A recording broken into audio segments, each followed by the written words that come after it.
Hey strangers, welcome to the Veil. You can call me Kay. And for those of you joining us for the first time, this is my letter to the void.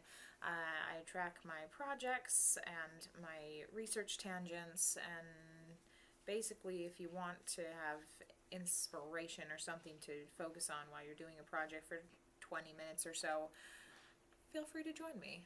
We can crochet together and I'll tell you about weird fun facts. As of today, I am working on a blanket that will hopefully be the first blanket in my Etsy shop that I'm trying to start. This particular stitch is really tricky. I'm so sorry. There we go. Okay. But that is the goal. Fun times. So it's a kind of ocean themed sort of a deal. You got these little crab guys, some shells. These are fish that I'm crocheting right now, and it's just a fun time all around. It's coming along. I'm gonna make little sand dollar squares. I've started them, little sand dollar squares for the edges, and I'm excited. I'm excited about it. It's cute.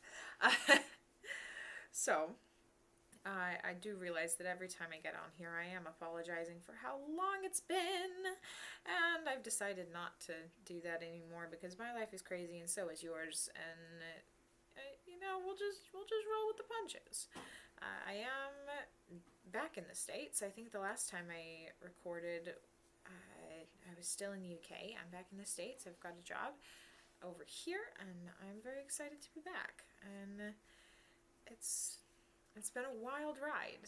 This is the second time I've picked up everything and moved to another country, and I'm loving it. So it's good. It's good all around. All the craziness, but we love it anyway. For today, it's always that last one.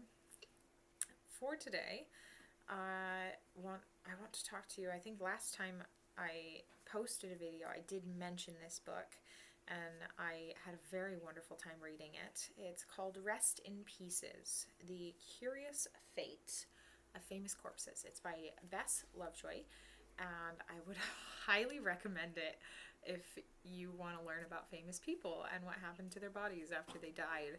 There's some really interesting facts in there, and I absolutely loved reading it. It was so fascinating. So I have a very specific part of that I want to talk about today, but before that, I do want to ask, just for funsies, if you feel like answering, I'd love to hear your thoughts. If you were to plan your funeral and you were not allowed to be buried and you were not allowed to be cremated, what would you want to happen to your corpse? I'm intrigued. My favorite answers to this is I was out for dinner with some girlfriends of mine, and we were chatting, and I asked them this question, which they thought it was great. So if people are cool, they'll appreciate this question. And one of them started laughing hysterically, and so I was like, why are you laughing so hard? Like, you've got to have a good one. And she said, as soon as you asked that, my first thought was a catapult, to like have my body catapulted into a canyon somewhere. And I think that's brilliant. Another one said that it would be really funny if her family like hid pieces of her skeleton. Like, whoever was in charge of it just hid pieces of her skeleton, and it was a massive scavenger hunt to try to find grandma, And then they could have like a whole museum of all of the pieces that they'd found thus far. I'd go to it. Maybe that makes me weird, but maybe that's understandable. I don't know. I would go to it. I would think it was really cool. But there you go.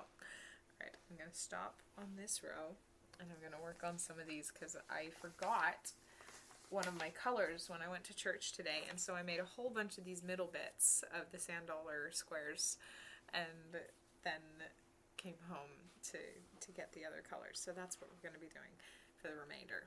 But, okay, there you go. That's my question. If you have a fun answer, let me know. Ask people this and watch their reactions, because you learn a lot about a person based on how they respond. And if they just look at you funny and say that you're messed up, then obviously they're not very cool. Just saying. But of today, I want to talk a little bit about all of the people using this book as a reference, and then I know I looked up some on my own, but I can't remember what facts I got from where, so just read the book, and it's fun. But I am going to be talking about all of the people who lost their heads post-mortem. There are a lot of people who died by decapitation, right? Guillotine, as you do. But there's a shocking amount of people who lost their heads after they died. And I thoroughly enjoyed reading about all of them. And this, as part of this, I went on a very long research tangent about the pseudoscience of phrenology. If you don't know what that is, the pseudoscience of phrenology is about how you can use the ridges in your skull to tell about someone's personality. It's a little bit like star signs, where, oh, if you tell us what month you were born, I can tell you what your personality traits are. Except it's, if you can let me look at the bumps in your skull, I can tell you the most prominent parts of your personality and what that means for your life. Did I go massively digging into how this all got put together? Yes, I did. So, one of the fathers of phrenology was Franz Joseph Gall. He was a German anatomist and physiologist. There we go. I can't words. And he got really into this idea. And there are a few focuses, or a few main principles of phrenology. So, the brain is an organ of the mind, right? And mental ability can be separated into different areas, different categories, right? And so after it's just separated into these independent categories, these categories belong in a specific region of the brain. So, the skull is close enough to the brain, and the brain is showing these categories of personality and mental ability, and the ridges in the brain are like changing depending on these personality traits. And as a result, the brain kind of pushes the skull in different directions. So the ridges in the brain, or the ridges in the skull, are directly correlated with the parts of the brain. And as you study the skull, it will tell you about your personality, like these mental abilities and these categories. Those are the principles, okay? So I have notes. It's great. So I'm going to walk you through the basics of phrenology. You didn't need this today, but you absolutely need this today, okay? So, part right above your eye sockets, right here, is the perceiving part of your brain. So time, locality, color, tune, different things like that. If you're good at perceiving things, if you almost always know what time of day it is, or if you can tell whether a piano is in tune, or if you're really good at matching different kinds of colors, or saying, oh, this shade is different than that, then you have a very prominent perceiving part of your brain, right? Okay, so perceiving is here. Right above perceiving, so kind of like top of the forehead, is reflective. And so that is human nature. Like, how competitive are you? Are you a really chill person? Like that, the ridges in your brain will reflect that here. Right kind of behind reflective, there are two categories behind reflective. There's self-perceiving and there's morality. Self-perceiving is not quite your temples, a little above that. And it is like, in the stuff that I looked at, it said mirthfulness or ideality. And so, like, what are your ideals? Are you one to laugh at yourself? It's how you perceive yourself, essentially. Are you honest with yourself? It's that section of the brain. Morality, so the part that's above that, is your spirituality. Are you a generous person? Are you very hopeful? That's that part of the brain. So, right underneath self-perceiving, and right above your ears, and so this little arch here, is going to be the animal part of your brain. Are you destructive? Are you combative? Are you one to get into fights just because you want to get into fights? It's that part of your brain. Above that, so behind moral and self-perceiving, right behind that is aspiring. So, do you have life goals? Are you stubborn? Are you one to like stick out things in order to reach those goals? Or are you very cautious? Are you not one to jump into those things?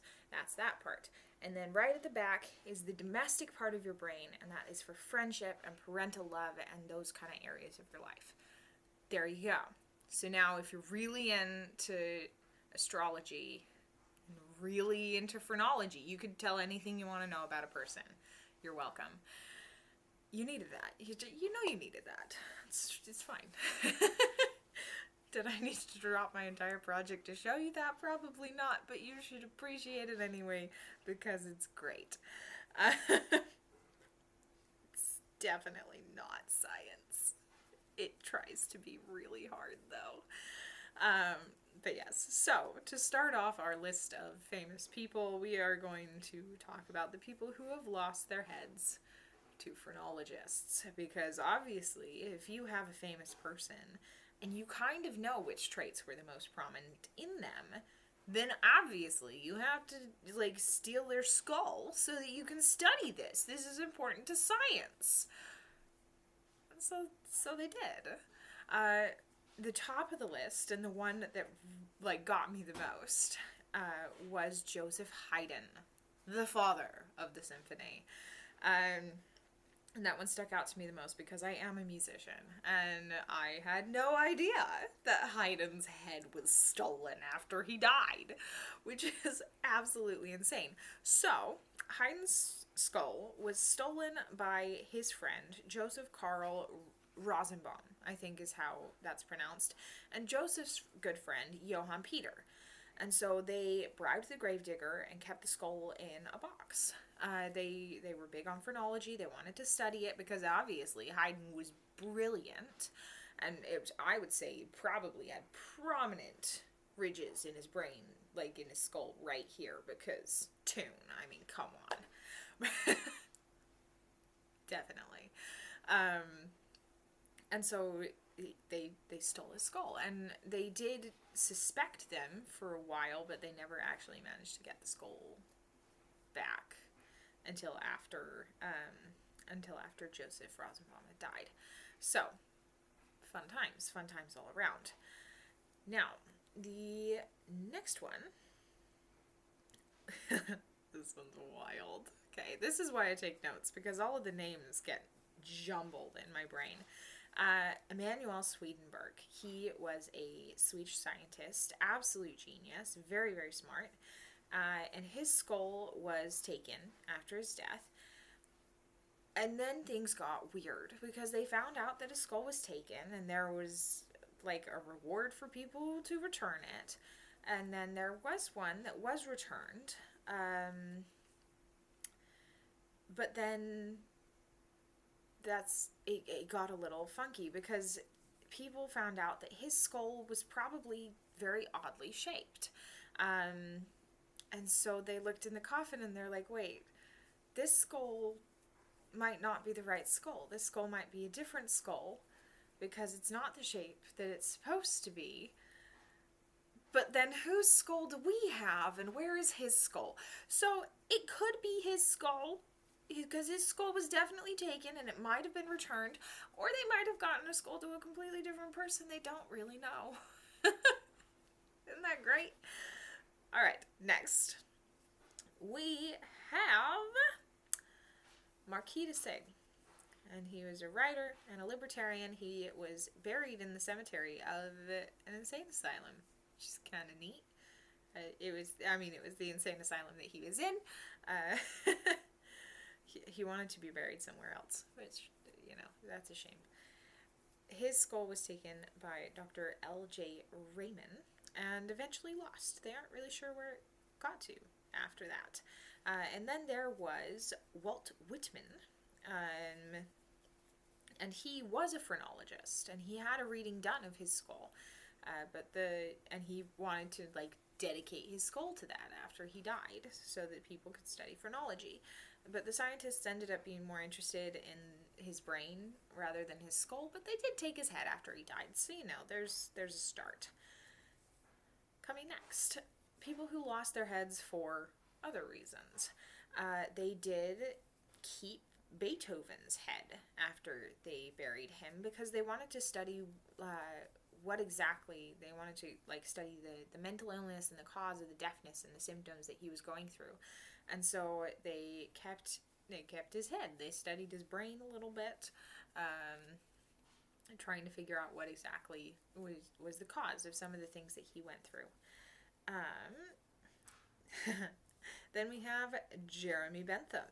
He was the founder of utilitarianism. He gave his body to science, and in the process of preserving the body, it went horribly wrong. Like, horribly wrong.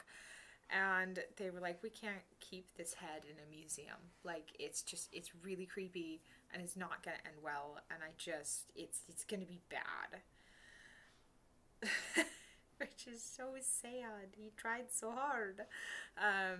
But then instead they made a wax replica to replace the rather terrible job of preserving his skull that they did. So they did take his head and they replaced it with something else because they done messed up the process. So there you go. Moving on, we have Cicero lost his head, but it was because they beheaded him. He dared the soldiers to do it. So they did. There you go. So that wasn't after. That wasn't post-mortem. Then we have Oliver Cromwell, military dictator in England. He was exhumed by Charles II. He basically was like, I don't want people to get any ideas, so we have to make a lesson out of Oliver Cromwell and all of his people. And so he dug up their bodies again. And this one was fun. So he dug up their bodies again, and he hung their corpses and then decapitated them. And the myth about Oliver Cromwell is that one of the guards who was in charge of moving his body, took it and kept it all the way until his deathbed, and then left it to his daughter after he died. And she's like, what do I do with this? And so she sold it, and it was passed around to various places and probably buried on a college campus. Yeah, there you go. That's the story. No one's actually dead sure about that one, but that is the story. Then we have, let's see, Timothy Leary wanted to have his head cryogenically frozen, but the plan was canceled due to a disagreement with CryoCare. So that didn't end up happening, but that is what he wanted. He wanted his head to be frozen, which is kind of cool, I think. That's kind of neat. He was kind of fascinated with drugs and death and had some wild ideas. So there you go. Then there was Descartes. His head was stolen by the captain of the soldiers who were transporting his corpse on the way to Sweden. And it was passed around to a whole ton of people and was actually graffitied. And so when it popped up later, they're like, oh, his skull has people's names on it, owned by this person. I have this skull now. Which, wild. I mean, you do you, I guess. But Einstein's skull wasn't taken, his head wasn't taken, but the doctor who did his autopsy, Dr. Thomas Harvey, did take his brain without the family's permission, and there was some controversy over that, because, who just takes someone's brain without asking their family? What the heck, dude? But he was he believed that he was totally justified in doing that, because he performed the autopsy, you know? Arguments made on both sides. Then we have Ned Kelly, the Australian outlaw, and there's a death mask in a museum, but the skull was passed around. The story goes that at some point it was a paperweight at a police station. There we go. But that turned out to be someone else's skull. And his skull was never found, and so they aren't really sure if in all of the stories where it got passed around it was ever actually his skull or if it was someone else's. But he is one where it's still lost. let's see, we have Thomas More, who he was beheaded. This wasn't post-mortem. I just think it's a fun story. So, author, lawyer, statesman, he refused the Reformation, essentially.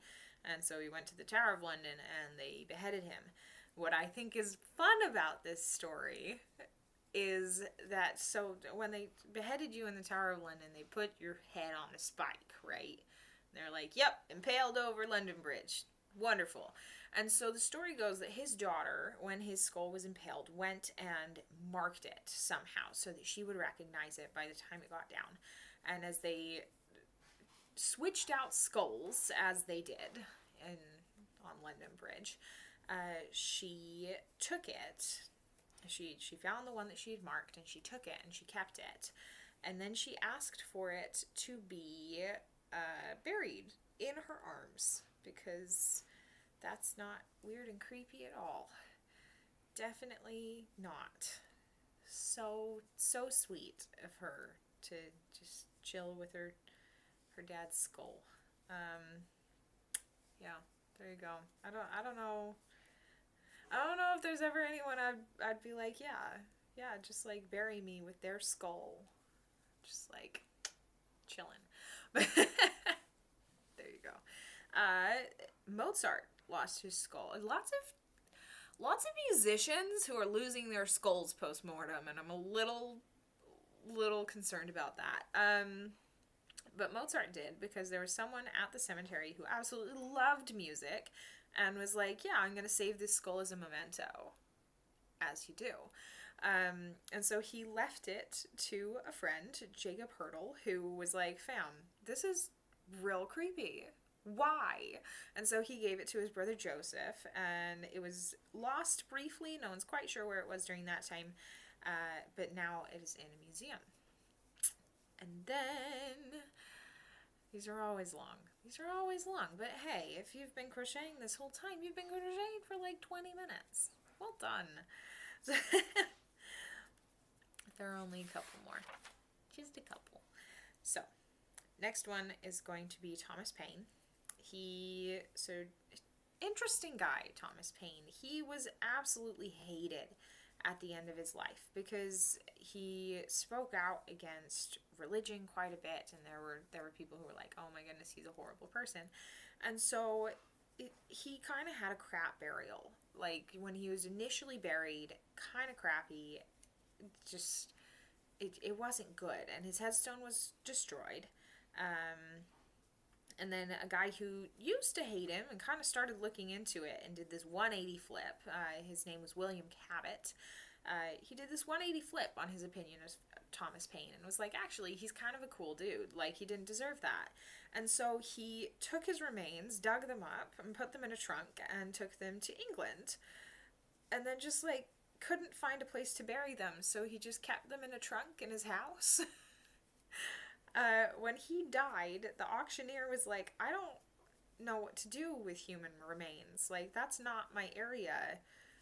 I'm not gonna do it. And so the remains went to Cabot's neighbor, who sent them to his secretary, Ben Tilley. And Tilley had a tailor shop, and he just kept the trunk with Thomas Paine's skeleton in the tailor shop, just until he died. And then the shop was auctioned off, and a publisher named James Watson ended up with it, and it went around to a lot of different, the skeleton started kind of losing pieces as you went, right? So yeah, there's been, like, stories of, like, oh, the skull's over here, or the skull's over here, and it just kind of, like, it went a little crazy. Like, the people who decided that was a good idea. But, that would be kind of wild to go to the tailors and be like, oh, yeah, what's in the chest, and expect fabrics. But no, it's a skeleton. Totally normal. Yep. Alright, and now, this one is my favorite. And it is completely hearsay, okay? I'm going to start out with that. This is totally conspiracy theory area, so bear with me. Not saying that it's true or not true. I'm just saying that this is the story. And I love it. So, Lee Harvey Oswald. Name we all know. Lee Harvey Oswald has a massive conspiracy surrounding him, which I was unaware of until I started reading this book. And I just went deep diving into it afterwards because I was like, I had no idea that this was a thing. Like, this is a thing. So I went and looked into it. So here's the conspiracy. Lee Harvey Oswald went to Russia. This is what they say, okay? Lee Harvey Oswald went to Russia. And while he was in Russia, he was captured by the Soviet Union, and whoever came back from Russia was not, in fact, Lee Harvey Oswald, but a spy who was trained to take his place. There you go. So that's the setup. Then everything goes down with Lee Harvey Oswald. He dies, he has an autopsy, as everyone does when they die, and then he is buried. Now, his wife ends up getting a visit from some men from the government, and they have her sign a whole bunch of papers, and there's all this stuff, and then later on, people start questioning whether or not Lee Harvey Oswald actually died, or was it him, or all of these things. And so they go, and they get permission to have the body exhumed, and they do a DNA test, and the DNA does match Lee Harvey Oswald. And so do the dental records, and all of those things. However, the skull on the skeleton that they exhumed does not have an autopsy saw mark in the skull, which is highly suspicious because he did have an autopsy and definitely should have had, like, his skull sawed open and the brain was weighed and all of those things. Kind of sus. So, the story is that the spy replaced Lee Harvey Oswald. Killed the dude, right? And then, lo and behold, after he died and after he was buried, the government came in and switched the skeleton of the spy, or at least the skull of the spy, with the skull of the actual Lee Harvey Oswald. And that, yeah, that's the conspiracy. Spooky. Yeah, there you go. I thought it was brilliant. I probably got way more joy out of that than I should have. But I'm here for it. I'm absolutely here for it. So, there you go. There are lots of people who lost their heads after they died. And a lot of people who lost their heads when they died. But if you want to learn a little bit more about what happened to all of these corpses, do read the book. I thoroughly enjoyed it.